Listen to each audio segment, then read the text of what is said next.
This week on Myths and Legends, it's the end of the Robin Hood legend. Probably. And we'll see how, if you're Great Britain's most wanted, you should probably cool it on the robbery for a little while. The creature this week is why, as in swimming, you should wait 30 minutes after you eat to jump into battle with your demon brother.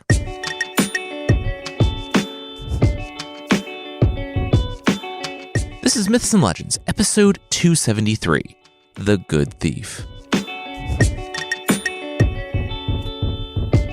This is a podcast where we tell stories from mythology and folklore. Some are incredibly popular stories you might think you know, but with surprising origins. Others are stories that might be new to you, but are definitely worth a listen. So, Robin Hood, depending on the legend, is either a dispossessed nobleman who went to the forest to stand up to tyranny, or a guy who liked robbing people and went into the forest to rob people and maybe eventually stand up against injustice. We have him living in Sherwood Forest, outside of Nottingham, with his band of merry men. Marian, his childhood friend and love interest, is currently MIA, and after an archery contest for the Queen went very badly, Robin learned that he was under siege in Sherwood Forest, and that's where we'll catch up with him today.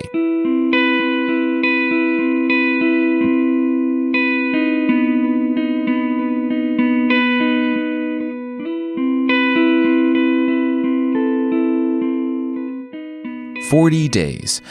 Robin had eluded the manhunt and appealed to the Queen herself. He had a 40-day stay of execution. 40 days until they stormed the forest. Even Sir Richard, their knight buddy, had to keep his distance from Sherwood. Robin sat stewing, perseverating on what he had heard from the Queen. Marian, in danger. Marian was smarter than any of them, and she wouldn't have left proof, but men like the Sheriff of Nottingham, he didn't need proof. He was all-powerful in his little sphere, and even a favorite of the Queen wouldn't be safe. Little John was off leading the patrol on the northern border of Sherwood. Robin had already dispatched an assassin sent to him by the sheriff. Previously, he might have taken the body into town just to mess with the sheriff. But he couldn't risk anything now. Not with Marian in danger. Will Scarlet whistled from the trees. Hey. They had a live one. Robin reached for his bow. Another assassin. He would deal with this like he did with the others. Will said, no. It was an abbot, traveling with the others. Robin sat back down. Oh, okay. Let them pass. Will said, since when did they let guys pass? Robin said since they barely escaped back here with their lives? Since the sheriff discovered that Marian was a traitor to him and had been feeding them information the whole time? Will said that Marian could handle herself. And at what point in any of their time together had Robin and his crew not been on the run from the law? Still, it's a trap. Obviously, Robin said with a tone that told Will not to press the issue further. But Will did press. He said that these guys were walking with big sacks of gold under their habits. Enough to get the crew through winter. Even if it was a trap, they could stay in control the whole time. Will put his hand on Robin's shoulder. Look, they were going to win this. He was Robin Hood. He always wins. They were going to get Marian out of there, humiliate the sheriff, maybe kill him, and keep up the good fight in the forest. Robin needed to look past these 40 days. Look past it for them and for himself. And if Robin wasn't going to go relieve these priests of their money, Will would lead the party. Robin said fine. He didn't want Will to go alone. They would rob these priests. He just wanted Will to know it was a trap. Yeah, probably, Will shrugged. At least it would keep things interesting.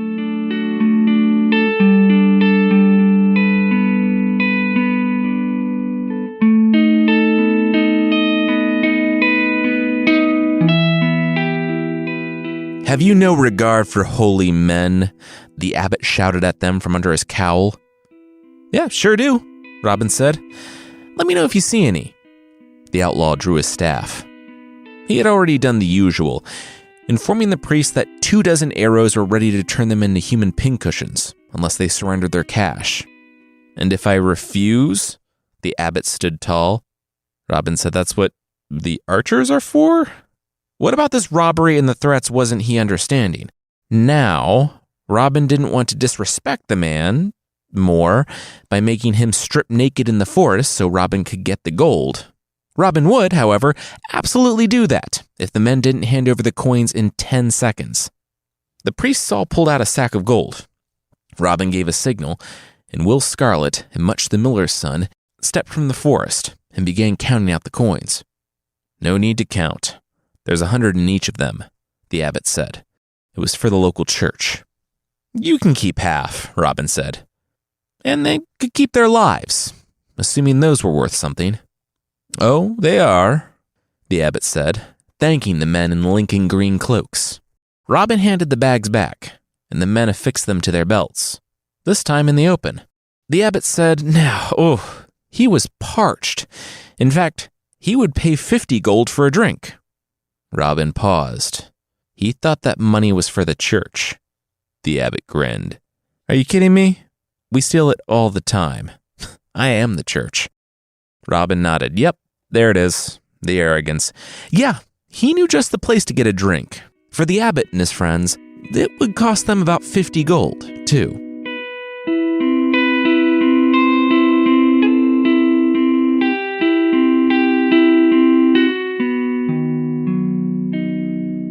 To good King Richard, Robin raised his glass, and the abbot sat confused. King Richard, the Lionheart. Robin, an outlaw, toasted the king. Robin nodded, of course. He didn't respect the church or the sheriff, but the king? Robin's family had fought beside him in the Crusades. He was a brave man and a valiant leader. Too bad he surrounded himself with lesser men. The abbot nodded. He'd drink to that. The abbot and his men sat talking with the outlaws, and at the abbot's insistence, after having spent so much of his coin on cheap drinks, Robin showed the travelers some entertainment. They played instruments and sang, told stories. It was nearly twilight when the lookouts heard horses crashing through the forest. Horses. None of Robin's men rode horses. Too loud, too cumbersome. This was someone else. Robin rose and grabbed his bow, and when Sir Richard, remember their friend who's a knight, burst through the trees, Robin nearly put an arrow in his chest. Richard said he got here as quickly as he could. The king was mobilizing against Robin. Personally, he took a handful of guards and made off into the forest. Richard came as soon as he learned, and he looked at the visitors Robin was entertaining by the fire, and nearly tumbled off his horse. His armor clanged as he landed awkwardly and bowed. Your Highness. Robin turned to the man who had been sitting by the fire. The abbot. The abbot rose. Well, shoot. Robin, too, bowed. So did his men. The abbot, the king, rose. No, come on. They were laughing and talking normally for once. He didn't get a lot of that. He turned to Richard. Richard, these are good guys. You were right. Sir Richard smiled. King Richard, remember Richard the Lionheart, said he spoke with his wife, and he had to meet with Robin face to face. So he commanded the sheriff to stay in Nottingham while he gathered his men and made the trip out here. Robin was arrogant, could be brutally violent, was frighteningly careless and unpredictable, but he was good. There were things that were broken in their land. Rulers and clergy squeezed people, taking advantage of their needs of shelter and food, and their wants of a better tomorrow, even if that tomorrow came after death. Robin's actions weren't right, but Richard could see, now, that they were necessary. King Richard the Lionheart rose and placed his hand on the bowing Robin's shoulder, telling him to rise. He didn't need to hide in the forest anymore. He was being pardoned by the king. Furthermore, he could have his father's lands back, and he would be right hand to the king. Together, they were going to change things. Robin was speechless. He couldn't believe it. Pardoned? He wouldn't need to live out here? He could actually do something, help people, and he wouldn't need to rob anyone again? Not only that, but he knew, somewhere, his father was proud of him. Robin smiled and nodded once. There was one thing, though. Marian. Robin opened his mouth to utter her name when an arrow sunk in his chest. Both Robin and King Richard looked at the arrow, neither of them quite processing what they were seeing, but only for a moment. Robin struggled to breathe as he staggered back. Shouts went up, but they were muffled in his mind. His men were yelling, "Ambush!" They were surrounded. Robin, on the ground now, saw King Richard the Lionheart waving his hands back and forth, trying to stop things. One of Robin's own ran forward to aid their leader, and one of the king's men drew a short sword from under his robe and cut the outlaw down. It was bedlam after that. The outlaws took up arms against everyone. The king's bodyguard rushed him away into the forest, killing anyone who got in their way, and the sheriff of Nottingham trotted out on his horse.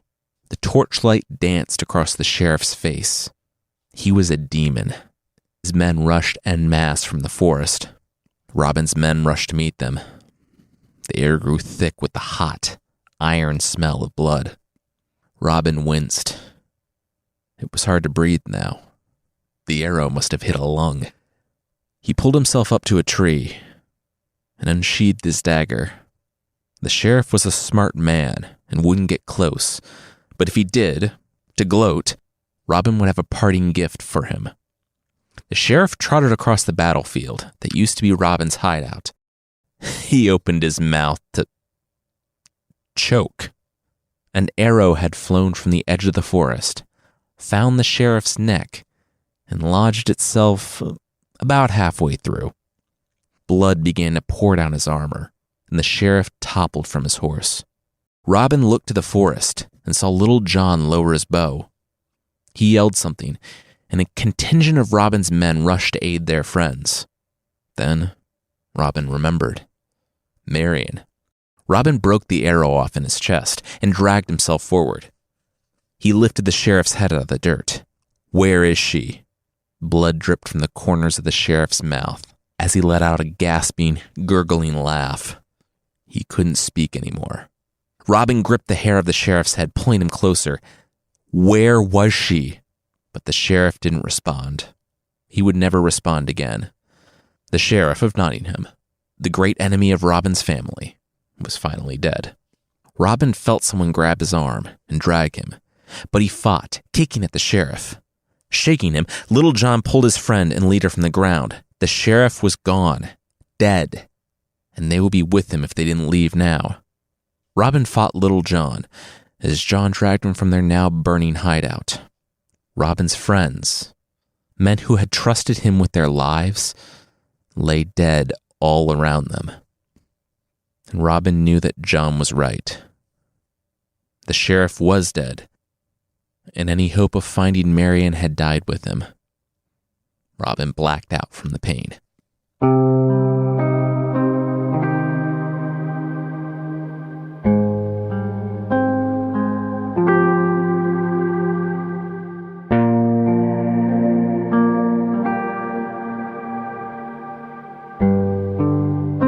We'll see the aftermath of Robin's greatest defeat, but that will be right after this.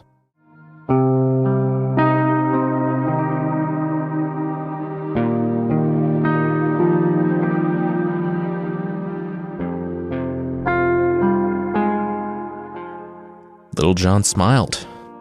Back from the dead. Robin sat up. He felt his chest. The arrow was gone. It was bandaged. It hurt. Wow, it hurt. But he was alive. He looked around. The stone room, where were they? An abbey, John laughed. He had ridden a day and a night. Lucky for them, all those guys they had robbed for all those years were the forgiving type. John dragged Robin here, alone, 4 days ago. The abbot himself had aided the outlaw. They lied and said that they were attacked by bandits. So if anyone asks, that's the story. Still, Robin was lucky. Robin tried to rise, but winced. John dashed over to the bed and eased Robin back down by his good shoulder. Robin needed to rest. Robin said he couldn't, not when Marian was out there, still in danger. Little John laughed. Oh yeah, about that. She wasn't?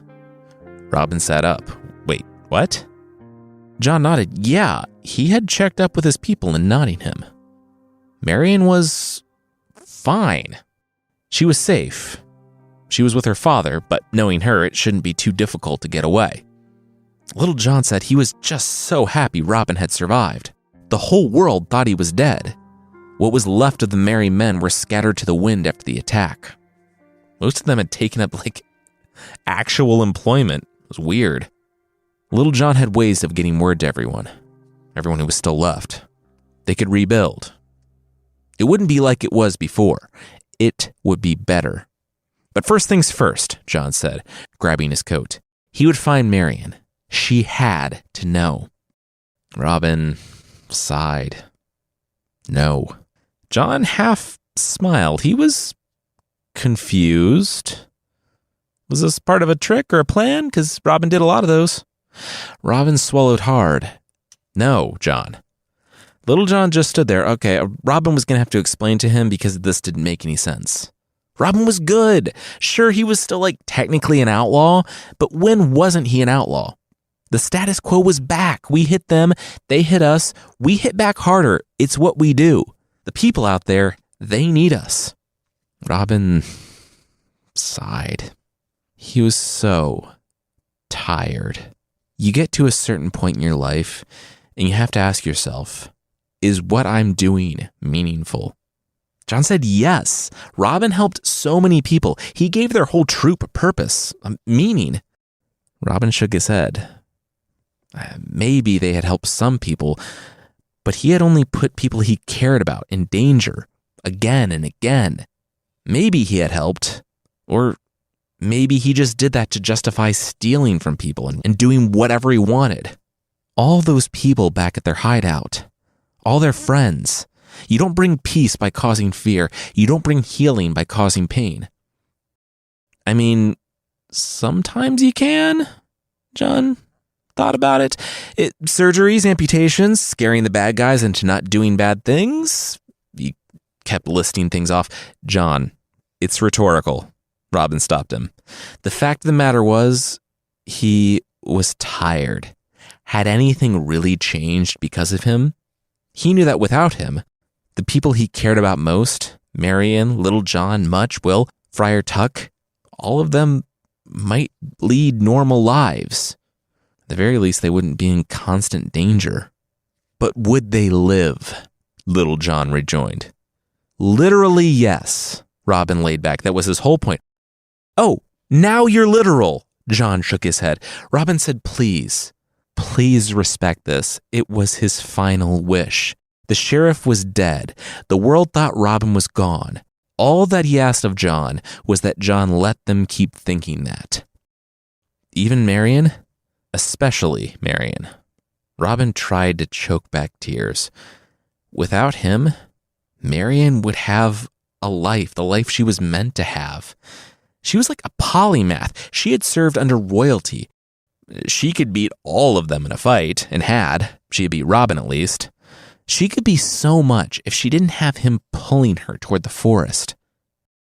And what are you going to do? John said. Ride off into the sunset?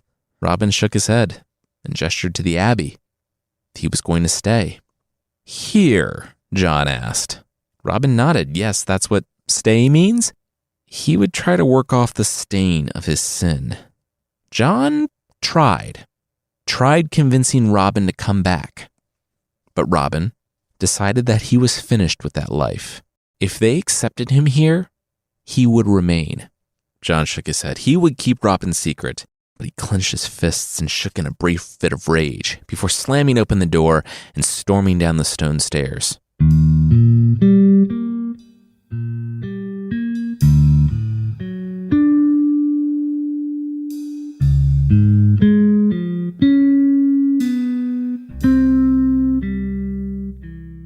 Robin did recover, and in time, he could breathe again, normally.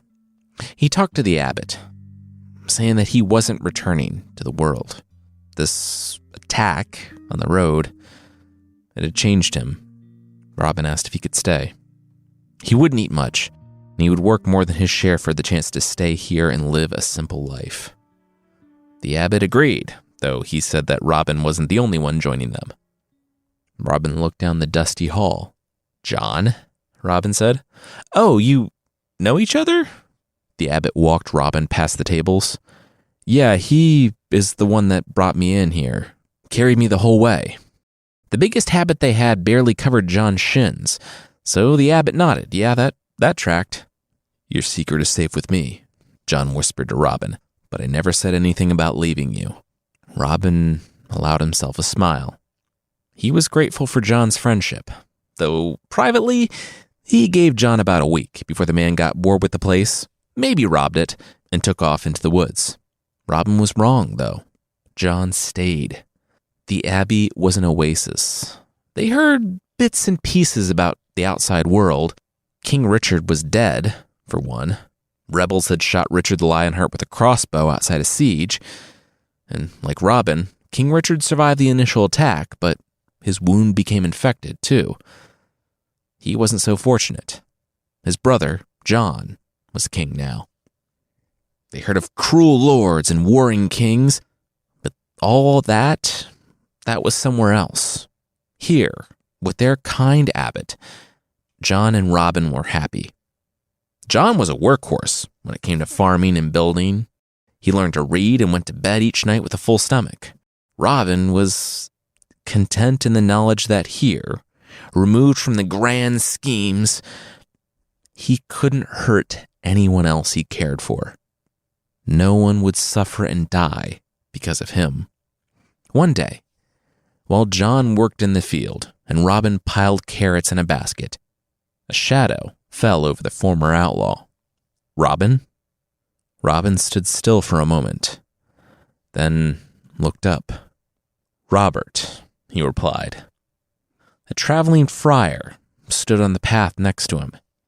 "Oh, my apologies," the friar said. You look like a friend of mine. He died about a year ago. Sometimes I dream, though, that he didn't, that he's living far off somewhere, that he found peace." "That would be nice," Robin said. He told the friar that the friar looked like someone he used to know, too. Someone he thought was dead. It would be wonderful if that man was still alive. The friar nodded at the monk, who called himself Robert, and continued on down the road. When he crested the hill, Robin heard footsteps pounding the path. Little John was out of breath. Was that Friar Tuck? Ah, man! John couldn't believe he missed him. He hadn't seen that guy in forever. Robin said, "No, he didn't think so. Just some traveling friar. No one of note." "No, that was definitely Friar Tuck. I know that guy anywhere. He lived with us for years," John started. "Oh my gosh, yes, it was Friar Tuck. Can you stop saying Friar Tuck? The last thing we need is someone recognizing Tuck. It will put him, us, and everyone he's come into contact with in danger," Robin said, turning back to his carrots. John said, "Geez, whoa, okay." And for the record, Robin just said Friar Tuck like 3 times in a row. Just saying.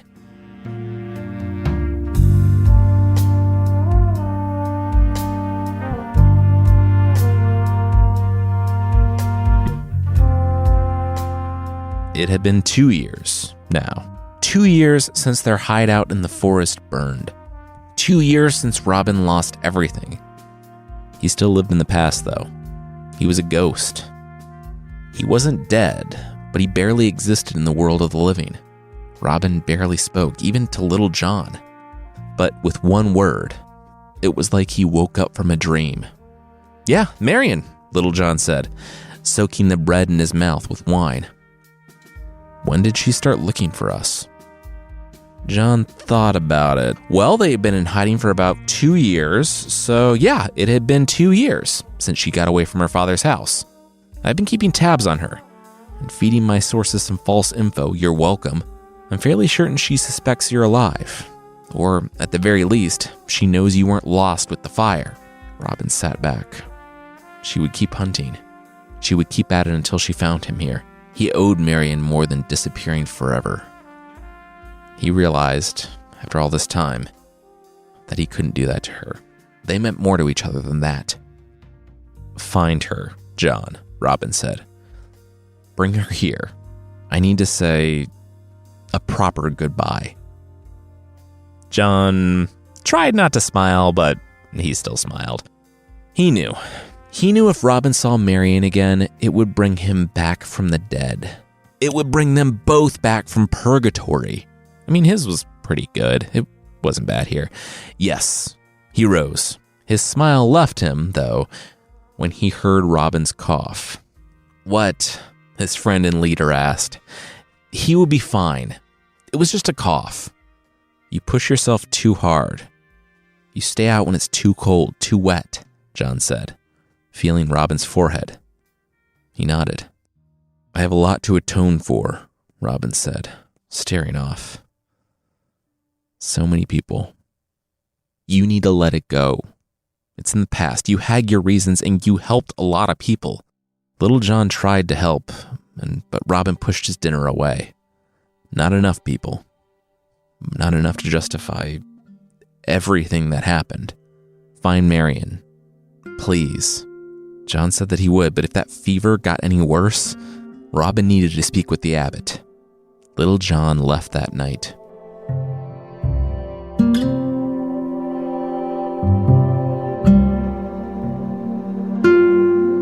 Coming up, it's the end of our story, but that will, once again, be right after this.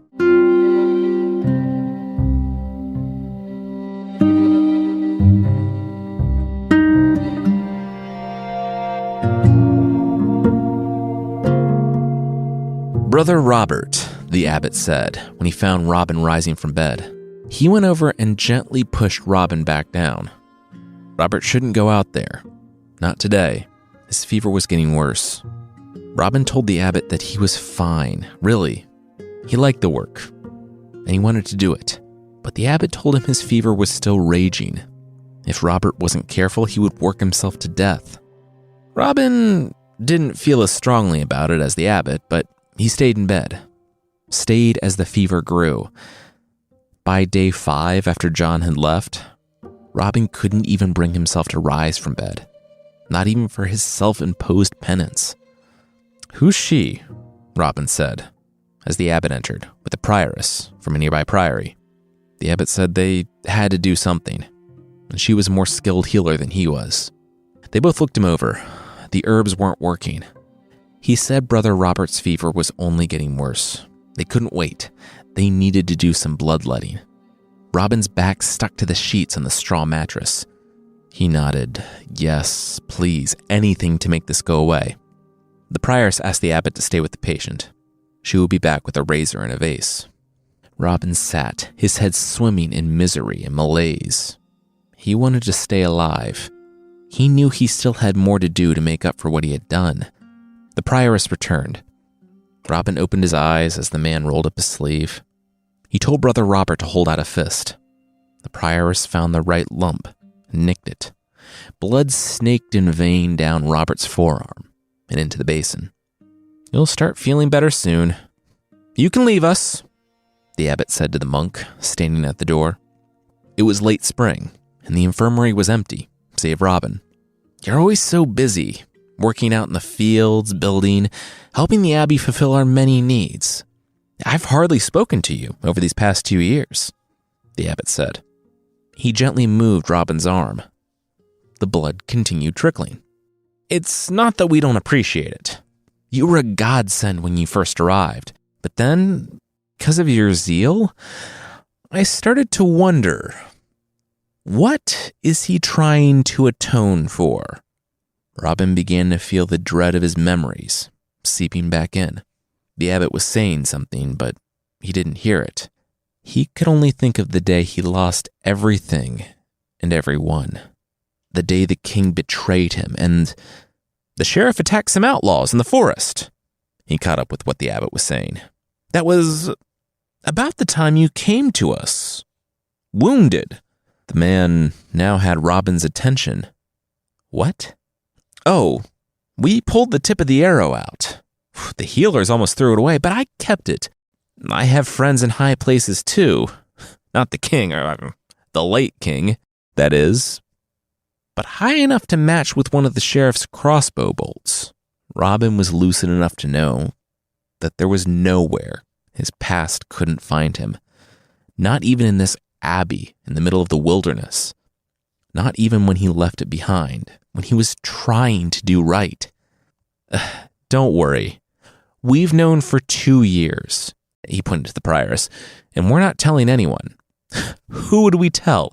Everyone who hunted you is dead themselves. But they had to ask.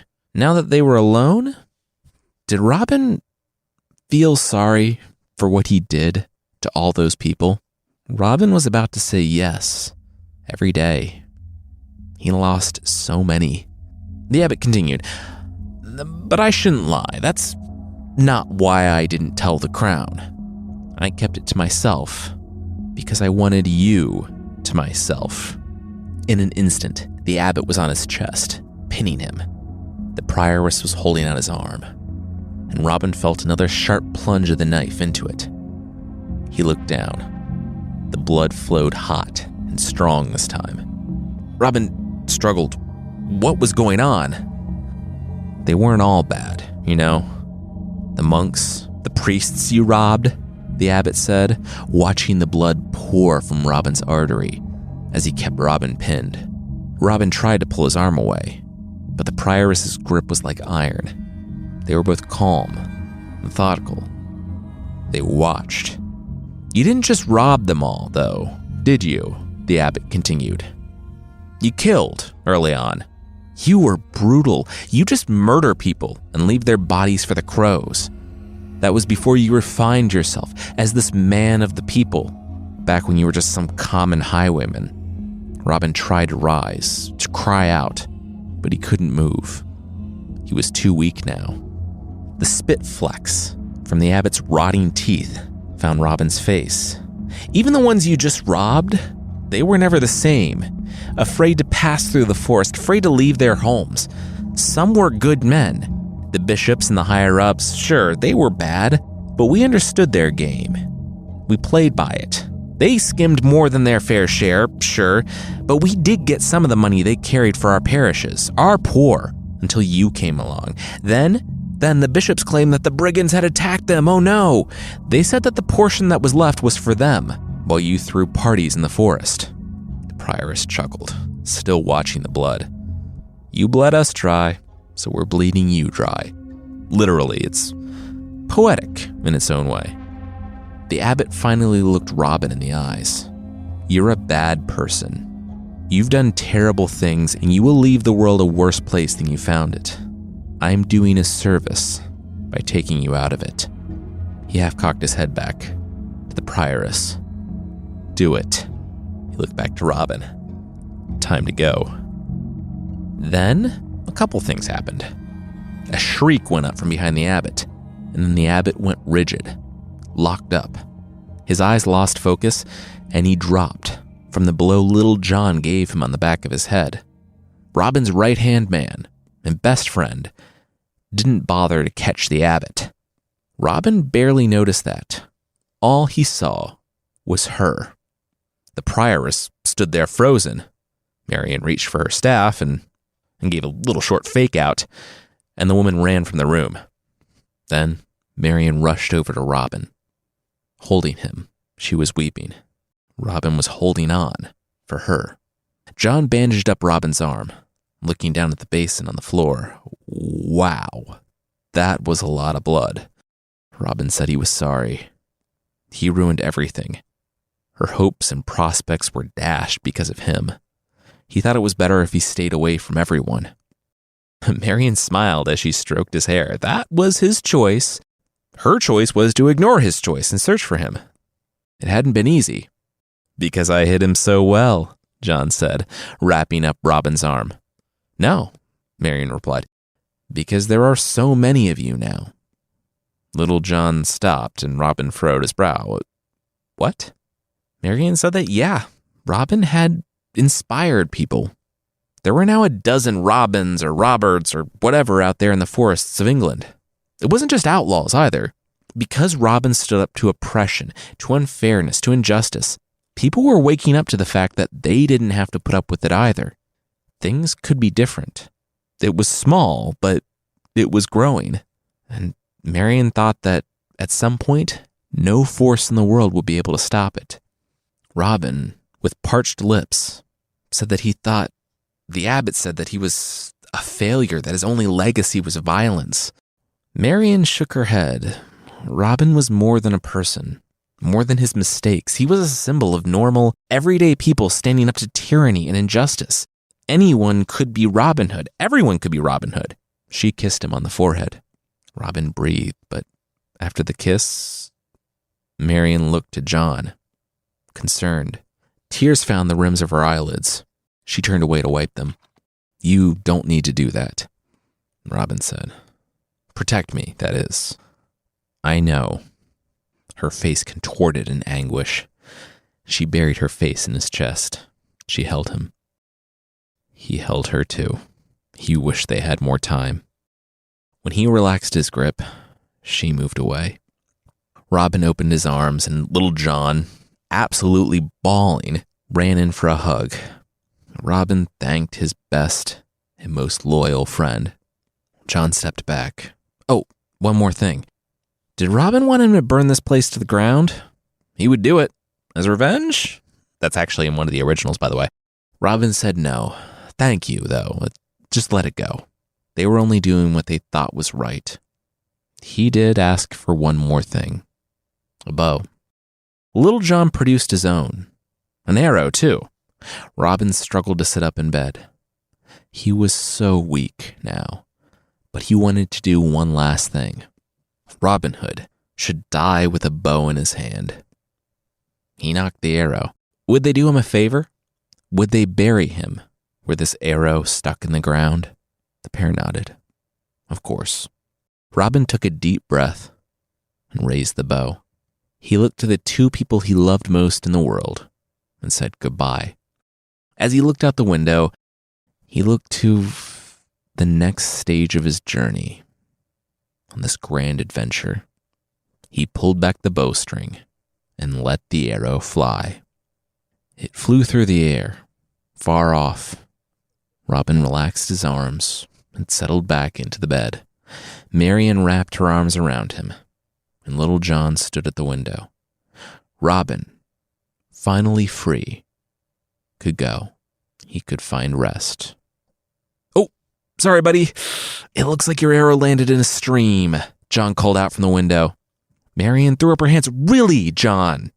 "What? I wanted to honor his last wish, but I can't dig in a stream." "Robin, think you have one more in you?"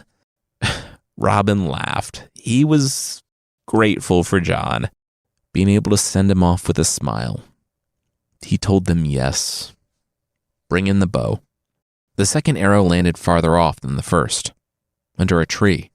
It was as if Robin knew, because with that arrow, his life flew from his body as well. He laid back and breathed his last.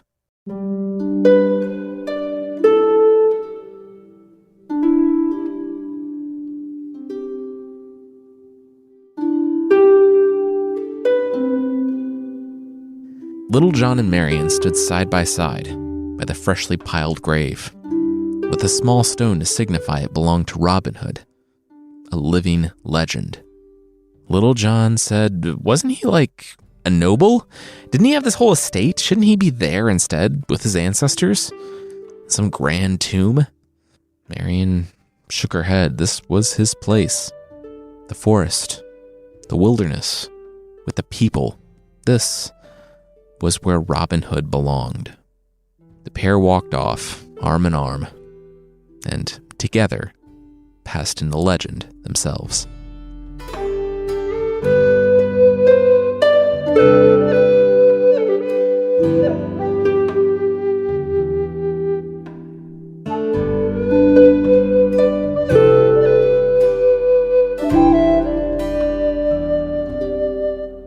The Robin Hood legends were really tricky to get right, and I hope I did so. Like I do with most stuff for this podcast, I look back at the oldest versions and slowly work my way forward, constructing a narrative that makes sense, but also doesn't come out of nowhere. That was difficult to do here. Basically, today's episode comes from some early ballads, and some later works. The bit with the king is present early on, as is Robin's death by bloodletting by a vengeful woman of the cloth. I originally planned on doing something like I did with Cochet, where I had Robin faking his death and then coming back under a pseudonym in a later story to find Marion, but all those stories were frankly deeply unsatisfying, and the more I thought about Robin's death by clergy, the more I actually liked it. I think I've said this before, but I love stories where actions have consequences. And it would make sense that Robin, who spent so long robbing the clergy, would fall victim to one. For someone who beat life-threatening situations so many times because he was acting like a complete scoundrel, it is just so perfect that he would be killed as a result of his past when he was actually trying to change himself. Full disclosure, a relatively famous version of the story from the 1800s has Robin getting pardoned by the king, going to live in court for a few years, but then inexplicably feeling the call to go back to the forest. He got the band back together, was attacked by the sheriff, killed him, and ended up in the abbey anyway, and died from a vengeful nun. It made so much more sense, for me, to write the story how we did because it cuts so many of the nonsensical characterizations that seem to only exist to venerate the king, and to be something of a bowdlerization, essentially demonstrating that even outlaws love Daddy King. We might revisit the different versions of Robin, like the one from Ivanhoe or a bunch of different plays, but as for the ballads, this is Robin's end. It usually doesn't have Marion coming back, but I wanted to include her there at the end and communicate some of the eventual Robin Hood legend, how he would come to be seen. But John's pretty much always there, and sometimes he does fight off Robin's attackers to give his buddy a little bit more time. Next week, we're in folklore of the Czech Republic and Poland, with a story of a water monster, a sleazy wizard, and a witch doing some surgery. If you're looking for something else to listen to, Scoundrel is out with a new episode this week. It's the story of colonial American con artist Sarah Wilson, who is something like Forrest Gump meets Anna Delvey. She might have even communicated with some of the founding fathers. It's a really good story. You can find the show there by searching for Scoundrel wherever you get your podcasts or by just following the link in the show notes.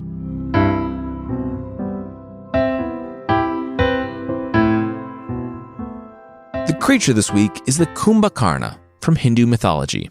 Kumbhakarna was a giant. That in itself is not a big deal.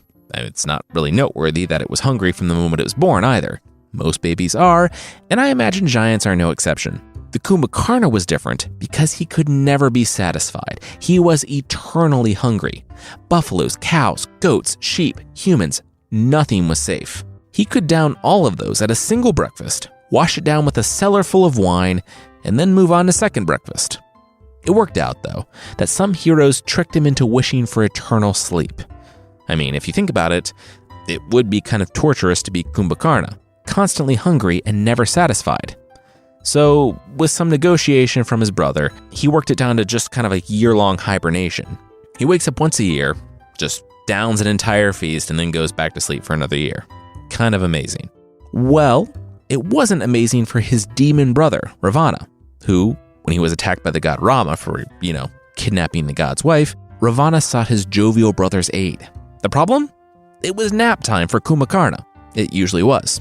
Ravana needed his brother's help, so he tried to wake Kumbhakarna up with the thing he loved most, a feast, and it worked. Kind of. Kumbhakarna, after eating a few dozen sheep and humans in his sleep, eventually woke up and finished the entire meal. He learned his brother was in trouble, and even though he was not super into fighting, he was duty-bound to help, so he went to the battlefield. Like swimming, it is apparently a very bad idea to go into combat after a large meal. Kumbhakarna, slow, tired, and bloated, was immediately cut down. And while this might not have been a big deal at first, he could survive the slices, it took him down to the size of a normal person, and the hero cut off his head.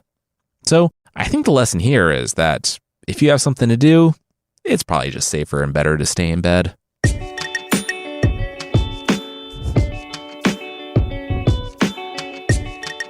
That's it for this week. Myths and Legends is by Jason and Carissa Weiser. The theme song is by Brook for free, and the Creature of the Week music is by Steve Combs.